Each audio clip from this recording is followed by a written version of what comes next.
ಶ್ರೀಗುರುಭ್ಯೋ ನಮಃ. ಹರಿ ಓಂ. ವ್ಯಾಸಾಯ ಭವನಾಶಾಯ ಶ್ರೀಶಾಯ ಗುಣರಾಶಯೇ ಹೃದ್ಯಾಯ ಶುದ್ಧವಿದ್ಯಾಯ ಮಧ್ವಾಯ ಚ ನಮೋ ನಮಃ.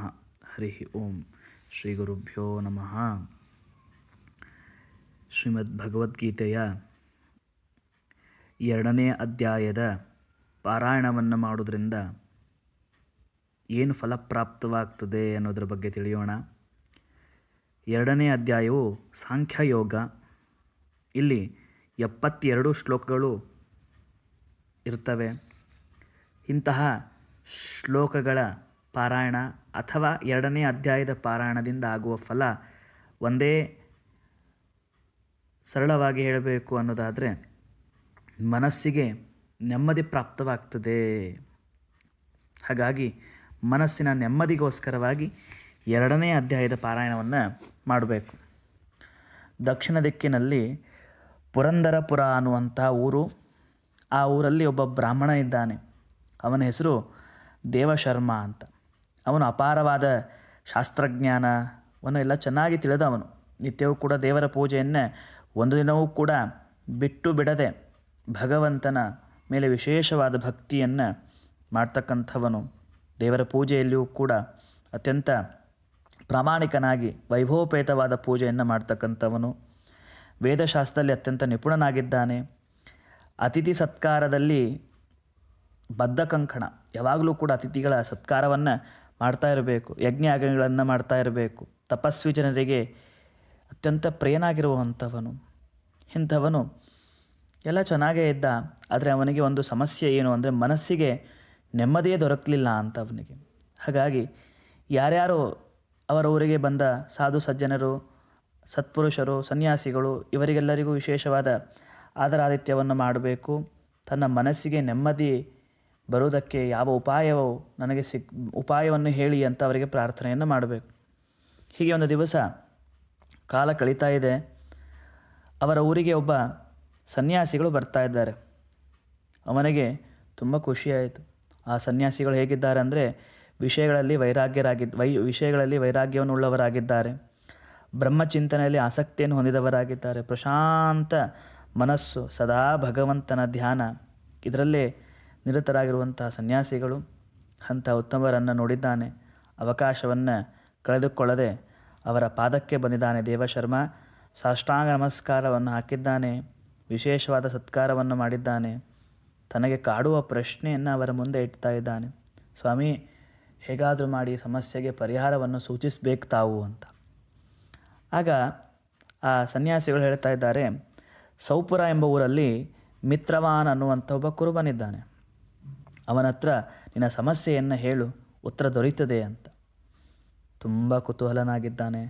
ತನ್ನ ಪ್ರಶ್ನೆಗೆ ಉತ್ತರ, ತನ್ನ ಮನಸ್ಸಿಗೆ ನೆಮ್ಮದಿ ಸಿಗ್ತಾ ಇದೆ ಅಂದ ಕ್ಷಣ ಅವನು ಸರಿ ಅಂತ ಹೇಳಿ ಕೂಡಲೇ ತನ್ನ ಊರನ್ನು ಪುರಂದರಪುರವನ್ನು ಬಿಟ್ಟು ಸೌಪುರ ಕಡೆಗೆ ಪ್ರಯಾಣವನ್ನು ಬೆಳೆಸ್ತಾ ಇದ್ದಾನೆ. ಕೊನೆಗೆ ಸೌಪುರವನ್ನು ತಲುಪಿದ್ದಾನೆ. ಊರಿನ ಹೊರಗಡೆ ಅಲ್ಲಿ ಒಂದು ದಟ್ಟದಾದ ಅಡವಿ, ಅಲ್ಲಿ ಒಂದು ನದಿ ಹರಿತಾ ಇದೆ. ಆ ನದಿಯ ದಂಡೆಯ ಒಂದು ಬಂಡೆ ಮೇಲೆ ಮಿತ್ರವಾನ್ ಅನ್ನುವಂತಹ ಆ ವ್ಯಕ್ತಿ ಕುಳಿತು ಧ್ಯಾನಾಸಕ್ತನಾಗಿದ್ದಾನೆ. ಅಲ್ಲಿ ವಾತಾವರಣ ಸ್ವಲ್ಪ ವಿಚಿತ್ರವಾಗಿದ್ದಂತೆ. ಯಾಕೆ ಅಂದರೆ ಸಿಂಹ, ಹುಲಿ ಮತ್ತು ಕುರಿ ಮತ್ತು ಮೊಲ ಇತ್ಯಾದಿ ಈ ಎಲ್ಲ ಪ್ರಾಣಿಗಳು ಅಲ್ಲಿ ಇದ್ದುವಂತೆ. ನೋಡಿ ಆಶ್ಚರ್ಯವಾಯ್ತಂತೆ. ಯಾಕಂದರೆ ಪರಸ್ಪರ ಕಾಡು ಪ್ರಾಣಿಗಳು ಈ ಕುರಿಯನ್ನು, ಮೊಲವನ್ನು ತಿಂದು ಹಾಕಬೇಕು. ಆದರೆ ಅವೆಲ್ಲವೂ ಕೂಡ ಸೌಹಾರ್ದದಿಂದ ಮಿತ್ರತ್ವದಲ್ಲಿ ಕುಳಿತಿದ್ದು ನೋಡಿ ಆಶ್ಚರ್ಯ ಆಯ್ತಂತೆ. ಹಾಗಾಗಿ ಅವರಲ್ಲಿ ಆ ಎರಡೂ ಪ್ರಾಣಿಗಳಲ್ಲಿ ವೈರಭಾವ ಇರದೆ ನೋಡಿ ತುಂಬ ಆನಂದವೂ ಆಯ್ತಂತೆ. ಅಷ್ಟೊತ್ತಿಗೆ ಮಿತ್ರವಾನ್ ಅನ್ನುವಂಥವರು, ಆ ವ್ಯಕ್ತಿ ಧ್ಯಾನದಲ್ಲಿ ಇದ್ದಾಗ ಧ್ಯಾನಕ್ಕೆ ಭಂಗವನ್ನು ಪಡಿಸಬಾರ್ದು ಅಂತ ಅಲ್ಲೇ ಸ್ವಲ್ಪ ಹೊತ್ತು ಕಾಯ್ತಾ ಇದ್ದಾನೆ ದೇವಶರ್ಮ. ಧ್ಯಾನದಿಂದ ಎದ್ದಾಗ ಅವರನ್ನು ಕೈ ಜೋಡಿಸಿ ವಿನಮ್ರನಾಗಿ ಕೇಳ್ತಾ ಇದ್ದಾನೆ, ನನಗೆ ನೆಮ್ಮದಿ ಬೇಕಿದೆ, ಹಾಗಾಗಿ ಅದಕ್ಕೆ ಉಪಾಯವನ್ನು ತಿಳಿಸಬೇಕು ಅಂತ. ಆಗ ಮಿತ್ರವಾನ್ ಒಂದು ಕ್ಷಣ ಯೋಚಿಸಿ ಹೇಳ್ತಾ ಇದ್ದಾನೆ, ಇಲ್ಲಿ ಗೋದಾವರಿ ತೀರದಲ್ಲಿ ಪ್ರತಿಷ್ಠಾನ ಅಂತ ಒಂದು ಊರು. ಅಲ್ಲಿ ವಿಕ್ರಮ ಅನ್ನುವನು ಆ ಊರಿನ ಅರಸ. ಆ ಅರಸ ದುರ್ದಮ ಎಂಬ ಬ್ರಾಹ್ಮಣ. ಅವನು ಹೇಗಿದ್ದ ಅಂದರೆ ದೊಡ್ಡ ವಿದ್ವಾಂಸ. ಆದರೆ ದಾನವನ್ನು ಸ್ವೀಕಾರವನ್ನು ಮಾಡ್ತಕ್ಕಂಥವನು, ಯಾವಾಗಲೂ ಪ್ರತಿಗೃಹ್ಯವನ್ನೇ ಮಾಡ್ತಕ್ಕಂಥವನು, ದಾನವನ್ನು ಮಾಡದೇ ಇರುವಂಥವನು. ಇನ್ನೊಬ್ಬರು ಕೊಟ್ಟಾಗ ಅದರಿಂದ ತನ್ನ ಜೀವನವನ್ನು ಸಾಗಿಸ್ತಕ್ಕಂಥವನು. ಒಂದು ದಿನವೂ ಕೂಡ ಯಾರಿಗೂ ಕೈ ಎತ್ತಿ ದಾನವನ್ನೇ ಕೊಡದೇ ಇರುವಂಥವನು. ಅವನು ಸತ್ತೋಗ್ತಾ ಇದ್ದಾನೆ. ಅವನು ದುಃಖ, ನರಕಾದಿ ದುಃಖವನ್ನೆಲ್ಲ ಅನುಭವಿಸಿ ಪುನಃ ದುರಾಚಾರಿಯಾಗಿ ಹುಡ್ತಾ ಇದ್ದಾನೆ, ದುಷ್ಟನಾಗಿ ಹುಡ್ತಾ ಇದ್ದಾನೆ. ಆದರೆ ಅವನು ಪೂರ್ವಜನ್ಮದಲ್ಲಿ ಮಾಡಿದ ಸ್ವಲ್ಪ ವಿದ್ಯೆಯು, ಪೂರ್ವಜನ್ಮದಲ್ಲಿ ಇತ್ತಲ್ಲ ಅಲ್ಪ ಸ್ವಲ್ಪ ವಿದ್ಯೆಯು, ಆ ವಿದ್ಯೆ ಇತ್ತು ಅವನಿಗೆ.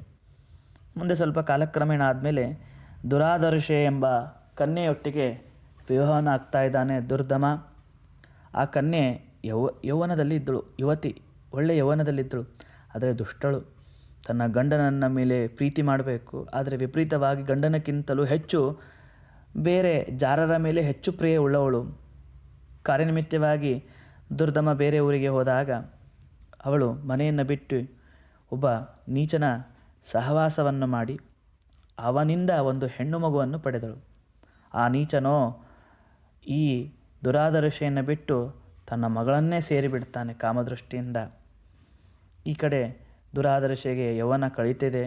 ತಾನು ಮಾಡಿದ ಪಾಪದಿಂದ ಅವಳು ವ್ಯಾಧಿಗ್ರಸ್ತಳಾಗ್ತಾ ಇದ್ದಾಳೆ. ಪಾಪ ಹೊರಲಿಕ್ಕಾಗದೆ ಸತ್ತು ಮುಂದೆ ಡಾಕಿನಿ ಎಂಬ ಪಿಶಾಚಿಯಾಗಿ ಹುಡ್ತಾ ಇದ್ದಾಳೆ. ಇತ್ತ ದುರ್ದಮನು ಕೂಡ ಸತ್ತು ಹೋಗಿ ಬೇಡನಾಗಿ ಹುಡ್ತಾ ಇದ್ದಾನೆ, ವ್ಯಾಧಿಯಿಂದ ಬಳಲ್ತಾ ಇದ್ದಾನೆ. ಈ ಬೇಡನನ್ನು ಆ ಡಾಕಿನಿಯಾದ ದುರಾದರ್ಶೆ ತಿಂದು ಬಿಡ್ತಾ ಇದ್ದಾಳೆ. ಇದಕ್ಕಾಗಿ ಮುಂದೆ ಇಬ್ಬರೂ ಕೂಡ, ದುರ್ದಮ ಹುಲಿಯಾಗಿ ಹುಡ್ತಾ ಇದ್ದಾನೆ, ದುರಾದರ್ಶೆ ಅಂದರೆ ಶಾಕಿಣಿ ಅಂದರೆ ಆ ಡಾಕಿಣಿ ಅವಳು ಮತ್ತು ಕುರಿಯಾಗಿ ಈ ಮಿತ್ರವಾನ್ ಎನ್ನುವ ವ್ಯಕ್ತಿಯ ಮನೆಯಲ್ಲೇ ಹುಡ್ತಾ ಇದ್ದಾಳೆ. ಹೀಗೆ ಒಂದು ದಿವಸ ಎಲ್ಲ ಕುರಿಗಳನ್ನು ಮೇಯಿಸ್ಕೊಂಡು ಬರಬೇಕು ಅಂತ ಹೊರಟಾಗ ಆಗ ಈ ಯಾರು ದುರ್ದಮ ಬೆಡನಾಗಿ ಸತ್ತು ಹುಲಿಯಾಗಿ ಹುಟ್ಟಿದನಲ್ಲ ಅವನು, ಆ ಹುಲಿ ಬರ್ತಾ ಇದೆ. ಬಂದಾಗ ಎಲ್ಲ ಕುರಿಗಳನ್ನು ಬಿಟ್ಟು ಆ ಡಾಕಿಣಿ ರೂಪ ಆಗಿದ್ಲಲ್ಲ ಅವಳು ಸತ್ತು ಕುರಿ ಆಗಿದ್ಲಲ್ಲ, ಆ ಕುರಿ ಅವಳಿಂದ ಆ ಕುರಿ ಹಿಂದೆ ಬೆನ್ನು ಹತ್ತಾ ಇದೆ. ಸ್ವಲ್ಪ ಆ ಕುರಿ ಓಡ್ತಾ ಇದೆ, ಅದರ ಹಿಂದೆ ಹುಲಿ ಬೆನ್ನು ಹತ್ತಾ ಇದೆ. ಹೀಗೆ ಸ್ವಲ್ಪ ದೂರ ಹೋದಾಗ ಅಲ್ಲೊಂದು ನದಿ ಹರಿದಿತ್ತು. ಆ ನದಿ ಹತ್ತಿರ ಹೋದ ತಕ್ಷಣ ಹುಲಿ ಆ ಕುರಿ ಮೇಲೆ ಆಕ್ರಮಣವನ್ನು ಮಾಡಲೇ ಇಲ್ಲ ಅಂತ. ಆಗ ಮೇಕೆ ಬಂದು ನನ್ನನ್ನು ತಿನ್ನಬೇಕು ಅಂತ ಇದೆಯಲ್ಲ, ತಿನ್ನು ಅಂತ ಒತ್ತಾಯ ಮಾಡಿದರೂ ಕೂಡ ಆ ಹುಲಿ ತಿನ್ನಲಿಲ್ಲ ಅಂತ. ಅಂದರೆ ಸ್ನೇಹ ಭಾವದಿಂದ ಸುಮ್ಮನೆ ನಿಂತು ಬಿಟ್ಟುಬಿಡ್ತಂತೆ. ಆ ಎರಡೂ ಇಬ್ಬರಿಗೂ ಇರುವಂತಹ ವೈರಭಾವ ಹೊರಟು ಹೋಯ್ತಂತೆ. ಮತ್ತು ಇಬ್ಬರಿಗೂ ಹಸಿವೆ ಬಾಯಾರಿಕೆಗಳು ಯಾವುವು ಇಲ್ಲವಂತಾಯ್ತಂತೆ. ಹಸಿವಾಗಿದೆ ಅನ್ನೋದಕ್ಕಾಗಿ ಹುಲಿ ತಿನ್ನಲಿಕ್ಕೆ ಬಂತು. ಆದರೆ ಆ ನದಿ ಹತ್ತಿರ ಹೋದ ತಕ್ಷಣ ಇಬ್ಬರೂ ಕೂಡ ಸೌಹಾರ್ದದಿಂದ ಇದ್ರಂತೆ. ಹುಲಿ ಕುರಿಯನ್ನು ತಿನ್ನಲಿಲ್ಲ, ಕುರಿ ಹುಲಿ ಮೇಲೆ ಒಂದು ಥರದ ವಿಶ್ವಾಸವನ್ನು ಹೊಂದಿ ಅಲ್ಲಿ ನಿಂತು ಬಿಡ್ತಂತೆ. ಅದೆಲ್ಲ ನೋಡಿ ನನಗೆ ಆಶ್ಚರ್ಯ ಆಯಿತು. ಯಾರು ಮಿತ್ರವಾನ್ ಎನ್ನುವನು ದೇವಶರ್ಮನಿಗೆ ಹೇಳ್ತಾ ಇದ್ದಾನೆ. ಆಶ್ಚರ್ಯವಾಯಿತು, ಯಾಕೆ ಹೀಗಾಯಿತು ಅಂತ ನಾನು ಅಲ್ಲಿರುವಂಥ ಆ ಕಪಿಗೆ ಕೇಳಿದಾಗ ಆ ಕಪಿ ನನಗೆ ಒಂದು ಹೇಳ್ತದೆ, ಇಲ್ಲಿ ನೀನು ನದಿ ಹತ್ತಿರ ಒಂದು ಶಿವಾಲಯವನ್ನು ಕಾಣ್ತಾ ಇದೆಯಲ್ಲ, ಈ ಶಿವಲಿಂಗವನ್ನು ಬ್ರಹ್ಮದೇವರು ಪ್ರತಿಷ್ಠಾಪನೆ ಮಾಡಿದ್ದಾರೆ. ಈ ಶಿವಲಿಂಗವನ್ನು ನಿತ್ಯವೂ ಕೂಡ ಸುಕರ್ಮ ಅನ್ನುವಂಥ ಒಬ್ಬ ಬ್ರಾಹ್ಮಣ ಪೂಜೆಯನ್ನು ಮಾಡ್ತಾ ಇದ್ದ. ನದಿ ನೀರನ್ನು ತರಬೇಕು, ಕಾಡು ಹೂಗಳಿಂದ ಅಭಿಷೇಕ ಮತ್ತು ಪೂಜೆ ಅಲಂಕಾರಗಳನ್ನು ಮಾಡಿ ಹೀಗೆ ತಾನು ಇರ್ತಾ ಇದ್ದ. ಒಂದು ದಿವಸ ಆ ಸಂದರ್ಭಕ್ಕೆ ಒಬ್ಬ ಸನ್ಯಾಸಿಗಳು ಬರ್ತಾ ಇದ್ದಾರೆ. ಅವರಿಗೆ ತಿನ್ನಲಿಕ್ಕೆ ಒಳ್ಳೆಯ ಹಣ್ಣುಗಳನ್ನು ಕೊಟ್ಟು ಒಳ್ಳೆಯ ಸತ್ಕಾರವನ್ನು ಮಾಡ್ತಾ ಇದ್ದಾಗ ಆಗ ಅವರು ಈ ಶಿವನ ಆರಾಧನೆಯನ್ನು ಮಾಡ್ತಾ ಇದೆಯಲ್ಲ, ಯಾವುದಕ್ಕೋಸ್ಕರವಾಗಿ ಮಾಡ್ತಾ ಇದ್ದೀ ಅಂತ ಕೇಳಿದಾಗ ಆಗ ಸುಕರ್ಮ ಹೇಳ್ತಾನಂತೆ, ನನಗೆ ಯಾವ ಫಲದ ಅಪೇಕ್ಷೆ ನನಗಿಲ್ಲ, ಕೇವಲ ಶುದ್ಧವಾದ ಜ್ಞಾನ ಬರಬೇಕು ಅಂತ ಹೇಳಿ ನಾನು ಈ ಕೆಲಸವನ್ನು ಮಾಡ್ತಾ ಇದ್ದೇನೆ ಅಂತ ಹೇಳಿದಾಗ ಇಂಥ ಉತ್ತರವನ್ನು ಕೇಳಿ ಮಹಾತ್ಮರಿಗೆ ತುಂಬ ಖುಷಿ ಆಯ್ತಂತೆ. ಆಗ ಮಹಾತ್ಮರಿಗೆ ಹೇಳ್ತಾನಂತೆ, ತಮ್ಮ ದರ್ಶನವಾದದ್ದು ನನ್ನ ಭಾಗ್ಯ ಅಂತ ಹೇಳಿದಾಗ ಆಗ ಅವರು ಅವನಿಗೆ ವಿಶೇಷ ಅನುಗ್ರಹವನ್ನು ಮಾಡಿ ಆ ಬಂಡೆ ಮೇಲೆ, ನದಿಯ ಪಕ್ಕದಲ್ಲಿರುವ ಒಂದು ಬಂಡೆ ಮೇಲೆ ಭಗವದ್ಗೀತೆಯ 2ನೇ ಅಧ್ಯಾಯವಾದ ಸಾಂಖ್ಯಯೋಗವನ್ನು ಬರಿತಾ ಇದ್ದಾರೆ. ಆಗ ಸುಕರ್ಮನಿಗೆ ಹೇಳ್ತಾರೆ, ನಿತ್ಯವೂ ಕೂಡ ಈ ಪಾರಾಯಣವನ್ನು ಮಾಡು, ಈ ನಾನು ಬರೆದಿರುವಂಥದ್ದು ಈ ಪಾರಾಯಣದಿಂದ ನಿನಗೆ ಎಲ್ಲ ಅಭಿಷ್ಟಗಳು ಸಿದ್ಧಿಸ್ತವೆ ಅಂಥೇಳಿ ಉಪದೇಶವನ್ನು ಮಾಡಿ ಅದೃಶ್ಯರಾಗ್ತಾ ಇದ್ದಾರೆ. ಸುಕರ್ಮ ಇದೆಲ್ಲ ಆಶ್ಚರ್ಯವನ್ನು ನೋಡಿ ದೇವರ ಪ್ರಸಾದ ಅಂತ ತಿಳಿದು ಅವನು ಗೀತೆಯ ಅಧ್ಯಾಯವನ್ನು ಪಠಣೆ ಮಾಡಿ ಅವನ ಮುಖ್ಯ ಕಾರ್ಯ ಆಗಿಬಿಡ್ತದೆ. ಬಹುಕಾಲ ಅವನು ಇದ್ದು ಅವನು ಅದರಿಂದ ಪುಣ್ಯವನ್ನು ಹೊಂದಿ ತನ್ನ ಲೋಕಕ್ಕೆ ಹೊರಟು ಬಿಡ್ತಾನೆ. ಇಂತಹ ಆ ಅಧ್ಯಾಯವನ್ನು ಅವನು ಮಿತ್ರವಾನ್ ಎನ್ನುವನು ಮಾಡಿದಾಗ ತನ್ನಲ್ಲಿರುವಂತಹ ಹುಲಿ, ಕುರಿ ಯಾವುದೇ ಪ್ರಾಣಿಗಳಿಗೂ ಕೂಡ ವೈರಭಾವ ಹೋಗಿ ಸ್ನೇಹ ಭಾವ ಬಂದಿತು. ಇದು ಗೀತೆಯ 2ನೇ ಅಧ್ಯಾಯ ಓದಿದ್ರಿಂದ ಅಂತ ಈ ರೀತಿಯಾಗಿ ಹೇಳಿದಾಗ ನಿನ್ನ ಎಲ್ಲ ಸಮಸ್ಯೆಗೂ ಇದೆ ಪರಿಹಾರ ಅಂತ ಹೇಳಿದಾಗ ದೇವಶರ್ಮನಿಗೆ ತುಂಬ ಖುಷಿಯಾಯಿತಂತೆ. ಉತ್ತರ ದೊರೆಯಿತು ಅಂತ ಹೇಳಿ ಆ ಮಿತ್ರವಾನನಿಗೆ ನಮಸ್ಕಾರವನ್ನು ಮಾಡಿ ಪುರಂದರಪುರಕ್ಕೆ ಹೋಗ್ತಾ ಇದ್ದಾನೆ. ಊರಿನ ದೇವಾಲಯದಲ್ಲಿದ್ದ ಒಬ್ಬ ಬ್ರಹ್ಮಜ್ಞಾನಿಯೊಟ್ಟಿಗೆ ಮಾತನಾಡಿಕೊಂಡು ಅರಿಕೆಯನ್ನು ಮಾಡಿಕೊಂಡು ಅವರಿಂದ ಆ ಗೀತೆಯ 2ನೇ ಅಧ್ಯಾಯದ ಉಪದೇಶವನ್ನು ಪಡೆದು ಪ್ರತಿನಿತ್ಯ ಪಠಣವನ್ನು ಮಾಡ್ತಾ ಇದ್ದಾನೆ. ಅವನು ಬಯಸಿರುವಂತಹ ನೆಮ್ಮದಿಯನ್ನು ಪಡೆದು ಕೊನೆಗೆ ಮುಕ್ತಿಯನ್ನು ಕೂಡ ಹೊಂದುತ್ತಾ ಇದ್ದಾನೆ. ಹಾಗಾಗಿ ನಮಗೆ ಈಗ ಜೀವನದಲ್ಲಿ ಹಣದಿಂದ ಎಲ್ಲವೂ ಸಿಗ್ತಾ ಇದೆ, ನೆಮ್ಮದಿ ಸಿಗ್ತಾ ಇಲ್ಲ. ನೆಮ್ಮದಿ ಬೇಕು ಅಂದರೆ ಮತ್ತೆ ಆಧ್ಯಾತ್ಮಕ್ಕೆ ಬರಬೇಕು.